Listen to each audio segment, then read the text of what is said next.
Forget what the documentaries told you. A combat jump wasn't a clean glide into history. It was a timed exit into slipstream, canvas and steel banging your ribs, and a landing where one bad snag could turn into a broken leg or a dead man under his own canopy. The manuals were clear: don't alter issued parachute equipment. But in 1945, units training for the next big drops kept making small, quiet changes anyway. These are the 7 hidden US airborne gear mods that transformed 1945 drops. Number 7. Streamlined and cut down parachute harnesses. Less harness, more risk, better landings. US airborne rigging wasn't supposed to be a personal art project. The T5 and then T7 chest parachutes and their harness assemblies were issued to be worn as designed, with webbing routed and secured per airborne department and quartermaster instructions. In theory, uniformity meant safety, predictable inspections, and fewer surprises at the door.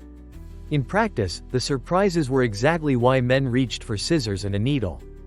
During late war training cycles in the ETO, especially in units earmarked for another large drop after varsity troopers sometimes shortened loose strap tails, taped or stitched down excess webbing, and repositioned keepers so nothing flapped or snagged on the aircraft's anchor line cables.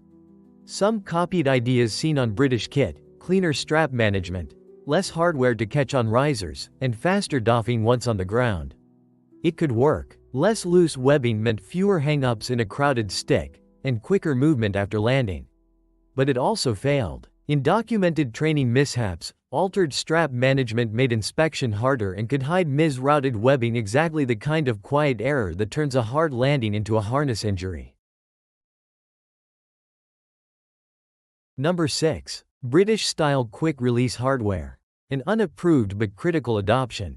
Officially, American parachute hardware was standardized for a reason. Buckles, friction adapters, and release points were meant to be familiar in the dark and identical across a stick, and riggers were expected to reject non-standard fittings. That mattered even more in 1945, when airborne units were still absorbing the bruises of earlier jumps and trying to reduce doortime errors. But the British had been solving similar problems since 1940, and their quick-release ideas were hard to ignore. In the lead-up to Operation Varsity in March 1945, U.S. formations flying in IX Troop Carrier Command like the 17th Airborne Division trained alongside British 6th Airborne.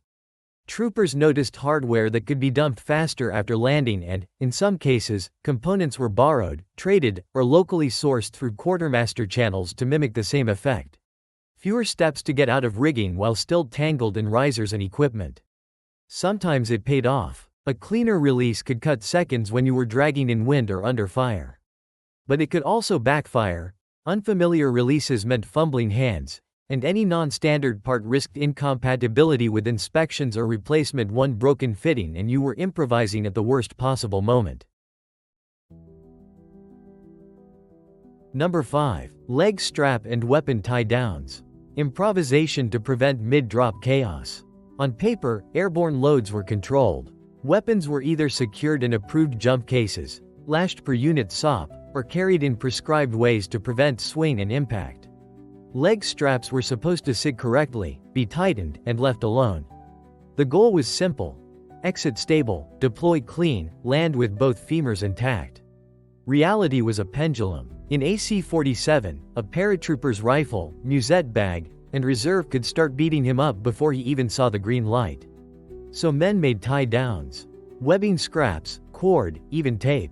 They'd lash a carbine or garand tighter to the body, run a line from weapon to harness D-rings, or add improvised keepers to keep leg straps from creeping and twisting during the descent. Late war training for potential Pacific operations, Olympic and coronet planning was already in motion in 1945, put extra focus on heavier individual loads, which made the swing problem worse. Done right, it reduced oscillation and kept weapons from punching ribs on landing. Done wrong, it trapped you. There are training accounts of men hitting the ground and realizing their own tie-downs blocked access to quick releases or tangled with risers. Small comfort in the air, big problem on the ground. If you were jumping at night with a full combat load, would you accept a looser weapon for easier escape, or lash it tight and gamble you can still ditch it fast? Number 4. Modified static line routing, the small change that saved lives. The static line was sacred. Airborne doctrine depended on consistent routing, correct hand placement, and clean movement from the anchor line cable to the door. Troopers were trained to check the snap hook, ensure the line was properly stowed, and follow the exact exit sequence so canopies didn't deploy into each other. And yet, small routing tweaks crept in because the aircraft environment wasn't a parade ground. In the build-up to varsity, with mass formations and tight intervals, anything that reduced fouled lines mattered.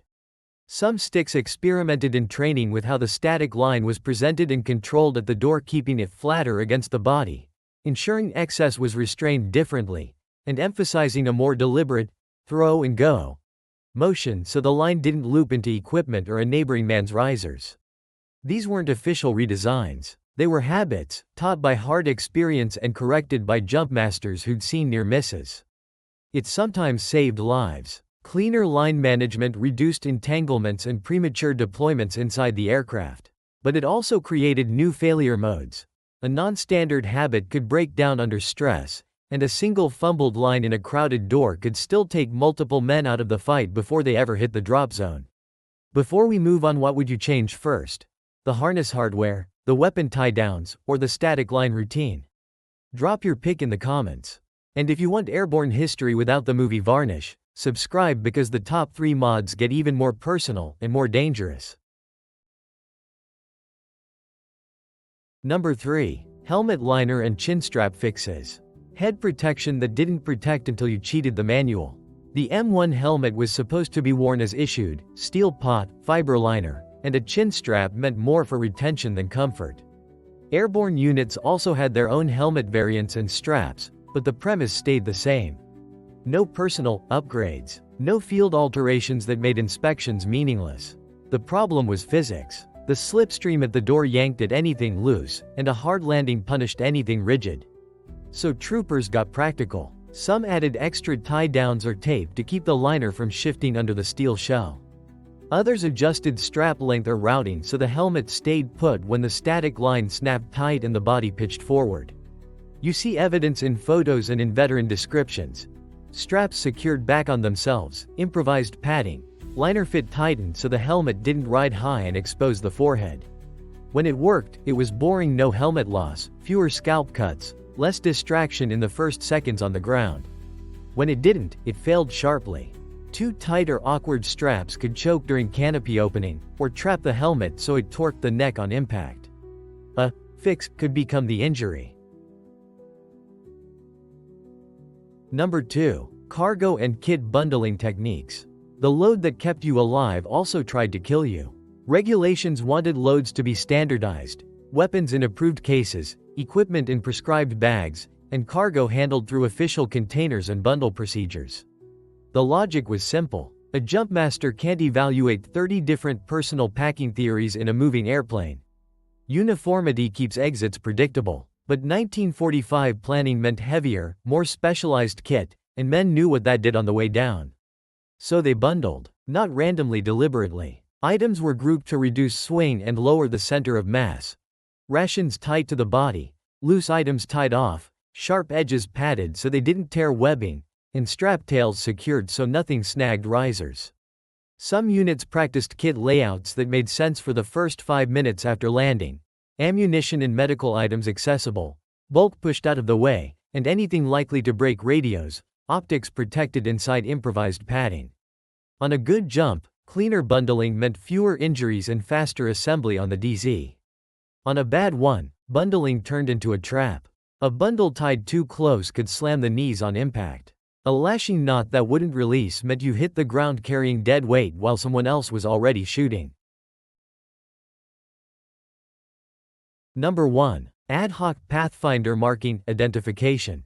When you can't trust the plan, you start drawing on yourself. Pathfinders were supposed to be unmistakable. Doctrine called for identifiable equipment, rehearsed signals, and standardized marking so the main force could orient on the right lights, panels, or beacons. In theory, recognition was procedural. In practice, it was fragile, especially at night, under fire, and after scattered sticks. So men added their own layer. Extra tape on helmets, cloth strips on sleeves, Chalk marks on web gear. Sometimes it was as simple as a cut of white fabric tied where it could be seen in a flashlight sweep. Sometimes it was more technical. Distinctive marking on beacon cases, or improvised ways to separate signal gear from everything else in the dark so it came out first. The goal wasn't style, it was speed. If you were the one man with the light that mattered, seconds were currency. It could save the drop. Clear identification reduced friendly confusion and helped gather scattered groups around the right cue. It also carried danger. Two visible markings could invite fire, and false positives happened two groups using similar tape, or locals and non-pathfinders copying the idea. Recognition cut both ways. Across these mods, the pattern isn't heroics. It's friction between a system built for inspections and a body built to survive impact. Airborne doctrine tried to make every jump predictable. War made every jump personal. So men tuned straps, loads, and identifiers until the gear matched the risk in front of them. If you want World War II history without simplification or mythology, subscribe. We'll keep following the small decisions because that's where the real story usually is.